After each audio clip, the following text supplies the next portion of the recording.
Everyone, I'm Rachel and I'm going to be talking about the healthcare in Bermuda versus that in the United States. As far as my pictures go, I have a map of where Bermuda is located in the ocean. I have a map of the island itself, and I have a couple pictures of the living conditions on the island. So for healthcare, the healthcare system overall, I'm going to start with the United States because I'm sure we're pretty all familiar with that. So the United States has a mostly mandatory insurance system, and that mostly means there is a penalty or extra tax if you are uninsured. And the United States is a mixture of private insurance and government-funded insurance. So for private, there's employer-based insurance, personal third-party, or out-of-pocket payment. And for government funded, there's Medicare, Medicaid, and the VA. So for Bermuda, they also have mandatory insurance, and the two top things to know about it are it's very expensive and there is very little customer freedom. So all insurance in Bermuda is locally based on the island. There is actually no international insurance allowed on the island by law. That also applies to travelers and visitors as well. So if you're ever traveling to Bermuda, you might want to check with your insurance company and see if they are an accepted travel plan or if they have one you can purchase. Otherwise, I hope you don't get sick because you will be paying out of pocket in Bermuda.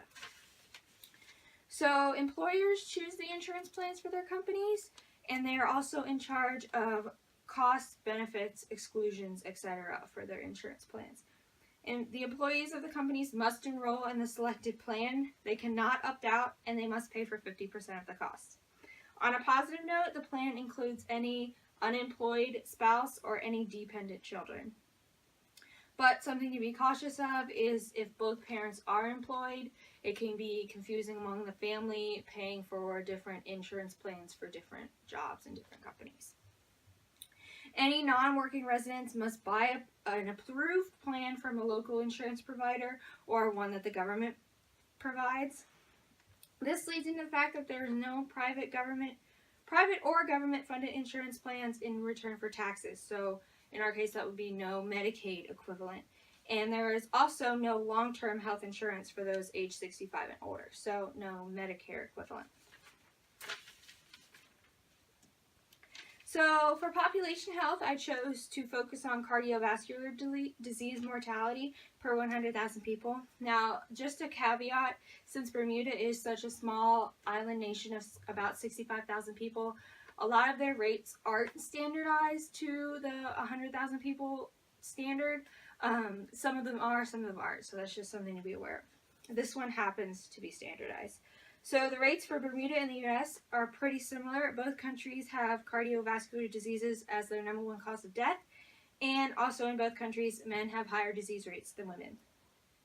You can see the specific rates listed here in comparison, but the main differences are men for both countries are not far off, but Bermudan women are much healthier in this regard than American women because their numbers are practically double or more than double.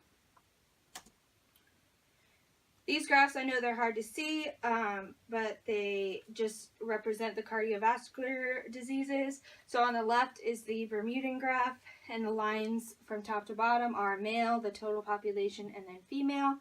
The male in recent years have been increasing, while the total population and females have been decreasing. The right graph is just to show how similar Bermuda is to the U.S., So Bermuda is this first arrow, and then just a couple down is the United States.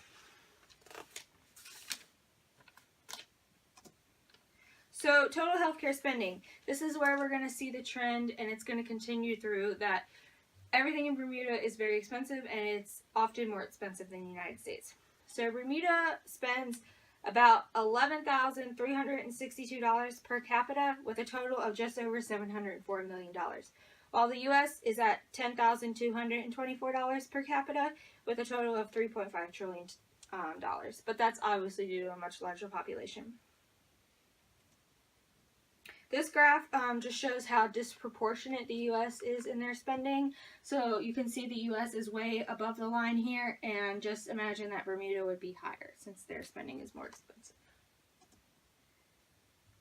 So the healthcare system in terms of ER visits, Bermuda had a straight number in 2012 of about 40,000 visits, and that's hard to compare since it's just a straight number. But if you compare it to population size, that's a little more than 50% of the population visiting the ER if it were one visit per person. Whereas the US had 44,000 visits per 100,000 people, which is a little less than 50% with one visit per person. And the graph is just showing the Bermuda rates have been increasing, but they kind of plateaued in recent years. So public health prevention in terms of childhood vaccination rates, both countries are actually doing very well in this regard. You can see the specific rates listed here, but I chose to focus on the DTaP vaccine and the measles vaccine because they're the ones described in the US graph, and I just wanted to make it standard for both. So for Bermuda, the graph on the left shows a breakdown by vaccination and then further down by year, and the US graph is on the right. And it shows the U.S. is in the middle of the pack with the global countries. But that's not bad because all these countries are actually doing pretty well because the graph scale starts at 80% children vaccinated. So this graph is a global average graph, and the global average for the DTaP is 86% children vaccinated, and measles is 85%. So these numbers, compared to the ones on the previous slide, show that before the decline in DTaP rates in Bermuda from 2016 to 2017, they were at 94%, and this makes both countries above the global average for vaccination rates at that time.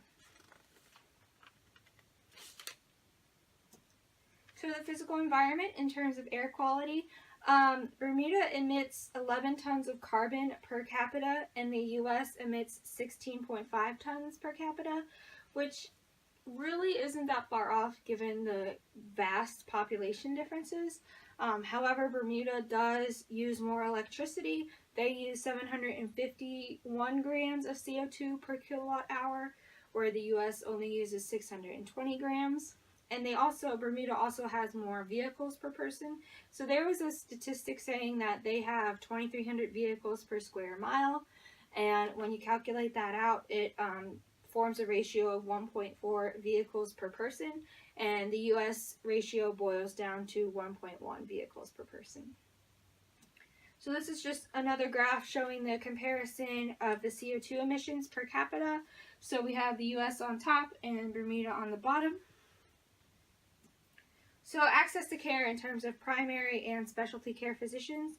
So for the United States, there's 245 physicians per 100,000 people, with total numbers of around 246,000 primary care physicians, but over 501,000 specialty physicians.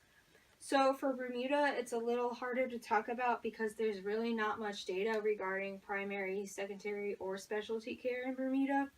But as far as they do offer limited specialty care and on their 2 small island hospitals, and by small I mean less than 360 beds.